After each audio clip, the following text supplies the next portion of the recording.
அண்ணன் வைகோ அவர்கள் அறிவாலயத்துக்கு தான் நடைபயணம் போயிருக்கணும். மதிமுக தலைவர் வைகோவின் நடைபயணம் குறித்து பாஜக மூத்த தலைவர் தமிழிசை சவுந்தரராஜன் கருத்து தெரிவித்துள்ளார். வழி செய்யறவங்களே அங்க துவக்கி வச்சா எப்படி? போதையின் பாதையை அடைக்கிறேன் என்று சொல்லிவிட்டு இன்றைக்கு தமிழ்நாட்டுல இருக்கிற அத்தனை சட்டம் ஒழுங்கு பிரச்சனைக்கு காரணம் போதை தான். அதே மாதிரி ஒரு அமைச்சர் ஜீரோ கஞ்சா அப்படின்னு சொல்லிட்டு இருக்கிற நேரத்துல மத்தியானம் கஞ்சா வைத்திருப்பவர் பிடிபடுகிறார். அண்ணன் வைகோ அவர்கள் அறிவாலயத்துக்கு தான் நடைபயணம் போயிருக்கணும். தமிழ்நாட்டுல அறிவாலயத்துல இருந்தானே முடிவெடுக்கணும், போதை இல்லாத தமிழகத்தையும் டாஸ்மாக் இல்லாத தமிழகத்தையும். அதனால அவர் இப்படி போறதுக்கு பதிலா அறிவாலயத்துக்கு தான் அவர் நடைபயணம் செய்திருக்கிறார். வைகோ மீது எனக்கு மிகுந்த நம்பிக்கை இருக்கிறது. இந்த வயதிலும் நடைபயணம் செய்வதற்கு நான் உண்மையிலேயே அது மிக வியப்படைகிறேன்.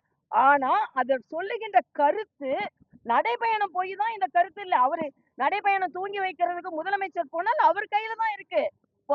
இருக்கிற இடத்துல இருப்பதை விட்டு விட்டு நான் எந்த நடைபாதை போய் நீங்க எதை வலியுறுத்த போகிறீர்கள்?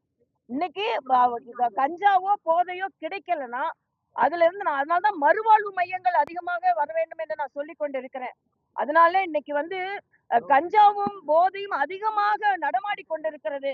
ஒரு அமைச்சர் கஞ்சா இல்லன்னு சொல்றாரு, மூத்த தலைவர் ஒருவர் நடைபயணம் போகிறார். ஆனா இதெல்லாம் விட முதலமைச்சர்கிட்ட கோரிக்கை வைத்து இதை கடுமையாக டாஸ்மாக்கையும் ஒழிக்கணும், கஞ்சாவும் ஒழிக்கணும்னு கேட்டுக்கொள்ளதான் தான் நல்லா இருக்கும் நான் நினைக்கிறேன்.